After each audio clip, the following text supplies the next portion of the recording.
In 2014, psychologist Timothy Wilson gave people a simple instruction. Sit alone in a room. No phone, no book, no music. Just sit and think. Between 6 and 15 minutes. Most people found this surprisingly difficult, but that was not the interesting part. Before the session began, Wilson told participants that a small electric shock device was available. They could press a button and shock themselves if they wanted to. He had already tested the shock on everyone. Every single person said it was unpleasant enough that they would pay money to avoid it again. Then he left them alone. 67% of the men chose to shock themselves. One man pressed the button 190 times in 15 minutes. Not because the shock felt good. They had already confirmed it did not. They chose physical pain over 15 minutes of nothing. Wilson published his results and used a specific word to describe them. Unsettling. A researcher who had studied the human mind for 30 years looked at his data and felt unsettled, because what the study suggested was something most people spend their entire lives avoiding. We cannot be alone with ourselves. Not comfortably, not for long, not without something beginning to happen inside us that feels not just unpleasant, but genuinely, physiologically wrong. Most people think boredom is emptiness, a lack, nothing happening. Zero, not negative. But researchers who study boredom have found something consistently surprising. Boredom is not emptiness. Boredom is the opposite of emptiness. Boredom is a state of hyperarousal. When you are bored, your stress hormones elevate, your cortisol rises, your heart rate becomes irregular, your nervous system activates in patterns that look less like rest and more like low-grade threat response. John Eastwood, a psychologist at York University, who has spent a decade developing a scientific definition of boredom, describes it precisely. Boredom is not the absence of stimulation. It is the painful awareness of a mismatch between the stimulation available and the stimulation the mind actually needs. That is why boredom feels the way it does, the restlessness, the inability to stay still, the crawling sensation that something needs to happen and isn't. These are not metaphors. These are physiological events happening inside your body in real time. James Dankert, a neuroscientist at the University of Waterloo, calls boredom a call to action. Not a passive state, an active signal. Your nervous system is not falling asleep. It is shouting at you. Something is wrong, it says. Change something. Go somewhere. Do something. The signal does not specify what. It simply insists that the current situation is unacceptable. Why would evolution build something this unpleasant? The answer requires going back. 200,000 years ago, human beings spent large amounts of time with nothing immediately pressing to do. The hunt had failed. The tribe had made camp. Night had not yet fallen.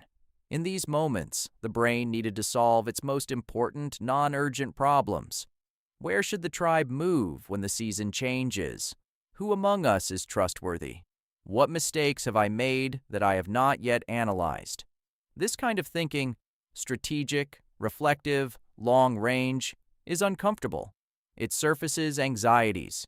It produces no immediate reward. Nothing gets better in the next 5 minutes because you spent 5 minutes thinking carefully about your position in the tribe. So the brain needed a mechanism to push people toward this uncomfortable but necessary space. Not a reward for thinking, but a punishment for not thinking. A state so unpleasant that the mind would seek the stimulation of problem-solving just to escape it. That mechanism is boredom. Boredom is not a flaw in the operating system. It is a feature, the brain's method of forcing engagement with deferred thinking, by making the absence of engagement physically, measurably unpleasant. Here is where it gets more complicated. In the early 2000s, neuroscientist Marcus Rachel at Washington University noticed something unexpected. Certain regions of the brain that went quiet during focused tasks became dramatically more active when subjects were doing nothing in particular. The resting brain was not less active. In certain regions, it was significantly more active. Rachel called this the default mode network. And what this network does during apparent rest is not nothing. It is active during autobiographical memory, recalling your past, during mental simulation, imagining possible futures, during social cognition, thinking about other people and their intentions, during self-referential processing, making sense of who you are. The default mode network is where you build the narrative of your life. And what research has established is that boredom is the subjective experience of the default mode network being denied the conditions it needs to do its work. When you are bored, the network is active but cannot settle. It cycles. It starts a thought and cannot complete it, begins a reflection and abandons it, generates anxiety about the passage of time. The brain knows it should be working on something important. It just cannot find the thing. And that gap between urgency and emptiness is where boredom lives. Now let us talk about what boredom actually does to the body, because the science here is more alarming than most people expect. Chronic boredom means chronic cortisol, and chronically elevated cortisol is associated with impaired immune function, disrupted sleep, cardiovascular damage, and accelerated cognitive decline. Annie Britton, a professor of epidemiology at University College London, spent years analyzing data from the Whitehall 2 study, a landmark research project tracking over 10,000 British civil servants across decades. Her findings, published in 2010, showed that people who reported high levels of boredom at midlife were more than twice as likely to die from a heart attack or stroke over the following 20 years than those in the least bored group. Not as a metaphor, as a measurable epidemiological reality.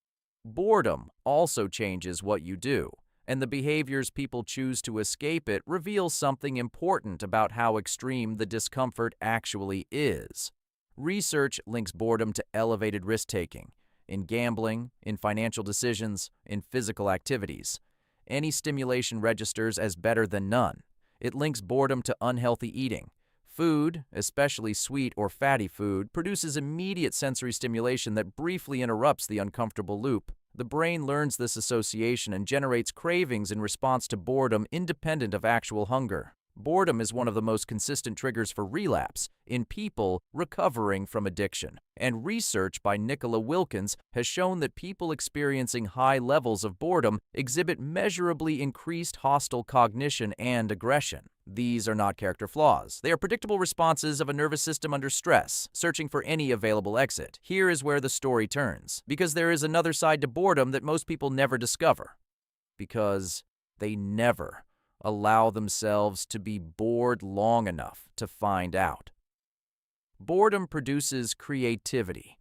Sandy Mann, a psychologist at the University of Central Lancashire, had participants copy numbers from a telephone directory for an extended period, 1.1 of the most reliably boring tasks imaginable, then gave them a creativity test.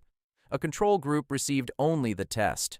The bored group significantly outperformed the control group on divergent thinking and creative problem solving, because boredom activates the default mode network. When deprived of external stimulation for long enough, the mind begins generating its own. It makes connections between previously unrelated ideas. It wanders in ways that focused attention cannot. And in that wandering, it sometimes finds things that focused attention would never have found. Isaac Newton, formulating the principles of gravity during an enforced period of idleness while Cambridge University was closed for the plague. Albert Einstein developing the special theory of relativity while working an undemanding job at a patent office with long stretches of mental downtime. Boredom is the precondition, not the problem. And then came 2007, the iPhone. Then saturation. Then 2,617 phone checks per day. The average, measured by D-Scout researchers tracking actual interactions, once every 22 seconds of waking life. Every one of those checks is the moment boredom begins, the first fraction of a second when the default mode network starts to activate, when the cortisol begins to rise, intercepted before it can develop. The hand reaches, the screen comes on, the signal quiets, but the work does not get done. Sean Parker, founding president of Facebook, explained the design philosophy in 2017. The question the product was built around, he said, was, how do we consume as much of your time and conscious attention as possible? A dopamine hit from social validation. A feedback loop explicitly modeled on slot machine mechanics. They understood, he said, that they were exploiting a vulnerability in human psychology. The vulnerability is boredom. The moment of boredom is the moment of maximum receptivity. When you are most hungry for stimulation, most willing to accept whatever is immediately offered, and the product is positioned to be there every time before the signal can say what it was trying to say. The signal was trying to give you something, not abstract, specific. The integration of memory, the imagination of possible futures. Creative synthesis, the alignment of your behavior with your actual values, the construction of the sense that your life makes sense. All of this is default mode network work. All of it requires the space that boredom, if tolerated rather than escaped, creates. You were not weak when you could not sit with boredom. You were facing a system specifically engineered to exploit a genuine physiological vulnerability, one calibrated for a world in which the solution to the problem of nothing to do was never immediately available. But the capacity to tolerate boredom is trainable, and the things waiting for you on the other side of 15 minutes you would otherwise have spent scrolling, the insights, the connections, the clarity, are real. The man who pressed the shock button 190 times was not broken. He was doing exactly what his nervous system told him to do.